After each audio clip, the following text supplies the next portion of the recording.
નમસ્કાર વિદ્યાર્થી મિત્રો, કેમ છો? મજામાં? અત્યારે આપણે ધોરણ 11 એસપીસીસી વિષયમાં ભાગ 1 નો ચેપ્ટર નંબર 5 ના આપણે આગળ અભ્યાસ કરવાનો છે.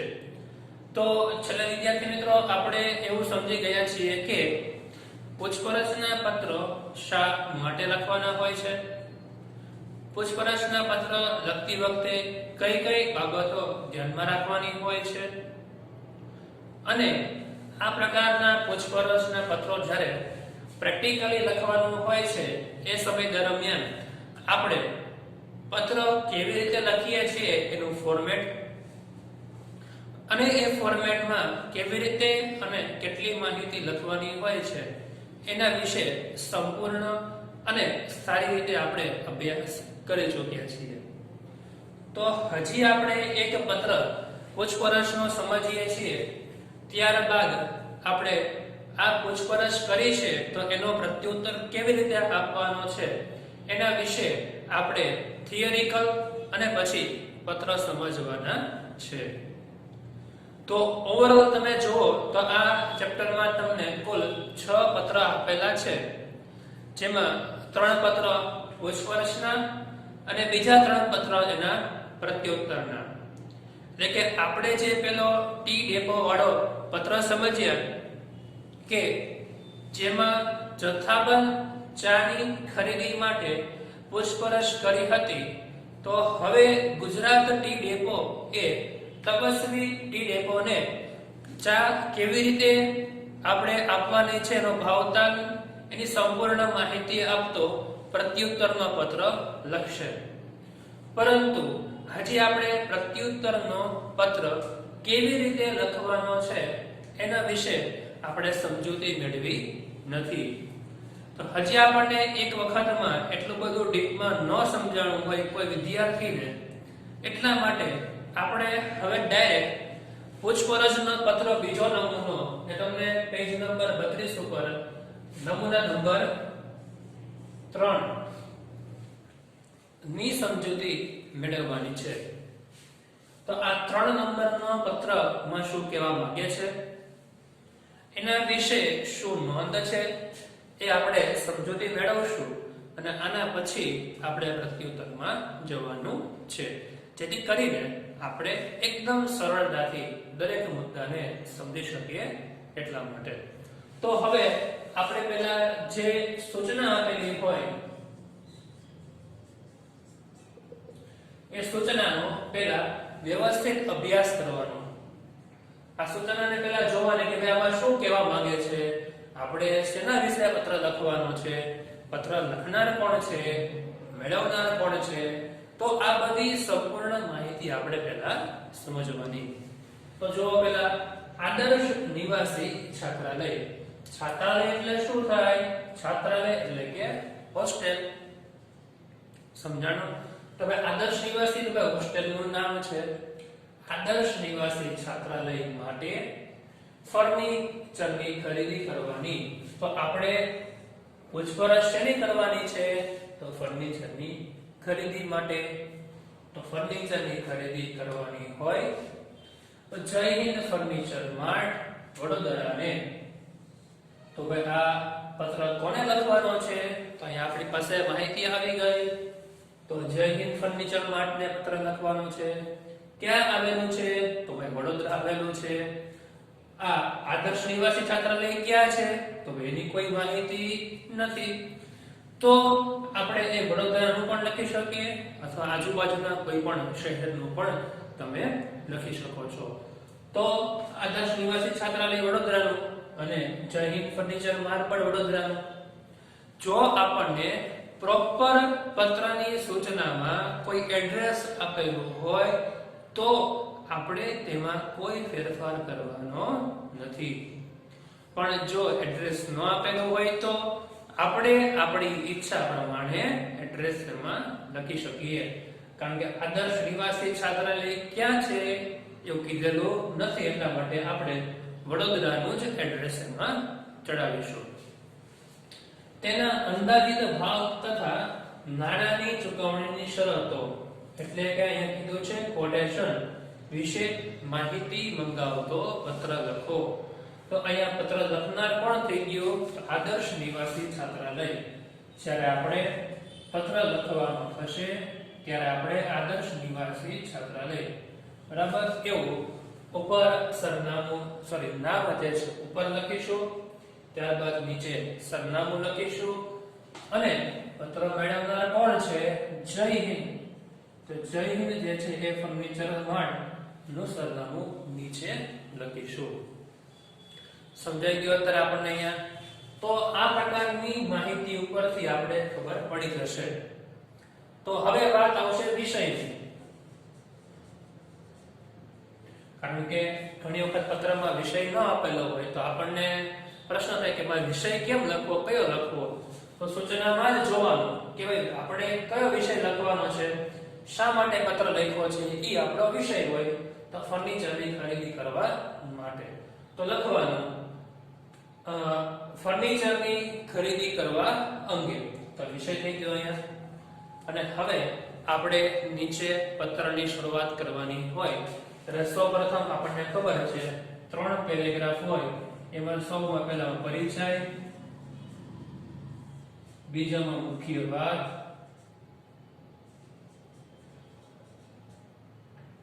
અને ત્રીજામાં જે છે એ અંત, સમાપ્તિ. તો પરિચયમાં પહેલું પરિચય કોનો આપવાનો છે કે ભાઈ જે પત્ર લખનાર છે, બરાબર, લખનાર કોણ છે? લખનાર છે આદર્શ નિવાસી છાત્રાલય. તો એ લખનાર જે છે પોતાનો પરિચય આપશે કે ભાઈ અમે વડોદરામાં આ જગ્યાએ આટલા વર્ષથી અમારી છાત્રાલય શરૂ છે, પરંતુ વિદ્યાર્થીઓની સંખ્યા વધવાને કારણે અથવા તો નવું ફર્નિચર કરાવવાનું છે એટલા માટે અમારે ફર્નિચરની જરૂર છે. તો ટૂંકમાં એની જે કોઈ પણ માહિતી છે એને પહેલા પેરેગ્રાફમાં સમાવેશ કરશું. બીજા પેરેગ્રાફમાં તો ફર્નિચરની જરૂર છે, પણ કેવું ફર્નિચર, ફર્નિચરમાં શું લેવાનું છે? કબાટ લેવાનું છે, ખુરશી લેવાની છે, ટેબલ લેવાના છે, તો એની સંપૂર્ણ માહિતી. તો કબાટ પણ કેટલી સાઈઝનો કબાટ એ પણ કેવું પડશે, ખુરશી તો કેટલા નંગ ખુરશી લેવાની છે, ટેબલ તો કેટલી સાઈઝનું ટેબલ લેવાનું છે. તો એની પણ આપણે જો બનતું હોય તો માપ સાઈઝ આપણે કહી શકીએ છીએ. આનો ભાવતાલ કેટલો રહેશે એના માટે કોટેશનની વાત કરી છે. તો આ જે કોઈ પણ ફર્નિચર છે એનું કોટેશન આપણને આપે તો એના આધારે આપણને ખબર પડે કે કેવી રીતે પત્ર વ્યવહાર કરવાનો છે અને કેવી રીતે આપણે માહિતી મેળવવાની છે. ઓકે, તો આ પત્રને હવે આપણે ડીપમાં કેવી રીતે લખવાનો છે એનું પ્રેક્ટિકલી આપણે સમજીએ છીએ. તો તમે ટેક્સ્ટબુકના પેજ નંબર 32 ઉપર આપેલો નમૂના નંબર 3 નો પત્ર ખાસ કાઢી રાખો અને તમે તમારી સ્ક્રીન ઉપર પણ જોઈ શકો છો. તો જો આપણે એ પત્રમાં ખાસ ધ્યાન આપવાનું હોય તો એક જ બાબત છે કે પત્ર લખતી વખતે આપણે જે વિષય છે અંદરનો એ વિષયમાં કઈ કઈ બાબતની આપણે માહિતી આપીએ છીએ, બરાબર. તો સૌપ્રથમ પહેલા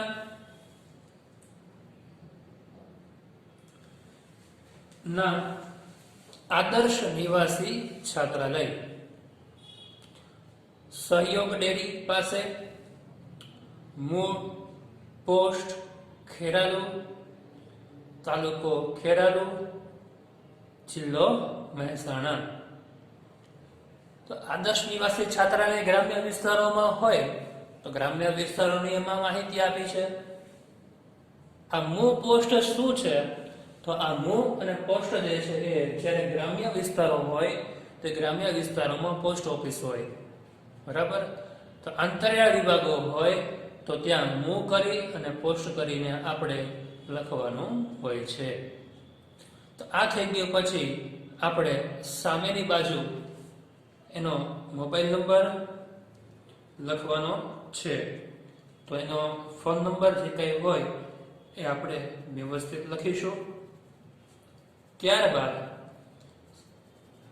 જે આપણે સરનામું પત્રમાં જોઈ શકો છો તો નામની બરાબર નીચે સરનામું આપેલું છે, પરંતુ આપણે ત્યાં લખવાનું નથી. તો ક્યાં લખવાનું હોય? તો એક્ઝેક્ટ આપણે પત્રની ડાબી બાજુએ અને આપણી જમણી બાજુએ પત્ર લખવાનો હોય છે. હવે તો પત્ર લખનારનું સરનામું તો થઈ ગયું, પરંતુ પત્ર મેળવનાર કોણ છે? જય હિન્દ ફર્નિચર માર્ટ, અલ્પવિરામ 17 અલ્પવિરામ શિવમ કોમ્પ્લેક્સ અલ્પવિરામ પેલેસ રોડ અલ્પવિરામ અને પાટણ 384265. તો આ જય હિન્દ ફર્નિચર માર્ટ વડોદરા નું સરનામું આવશે. તો અહીંયા એક એ લોકોની પ્રિન્ટિંગમાં ભૂલ છે કે જય હિન્દ ફર્નિચર માર્ટ વડોદરા, તો સરનામું નીચે ત્યાં પાટણને બદલે વડોદરા જ આવશે, ત્યાં પાટણ આવશે નહીં. જો આવી પ્રકારની ભૂલ આમાં છપાઈને આવી છે તો આપણે ત્યાં ક્લિયર થઈ જવા જોઈએ કે આ ભૂલ ચાલે નહીં.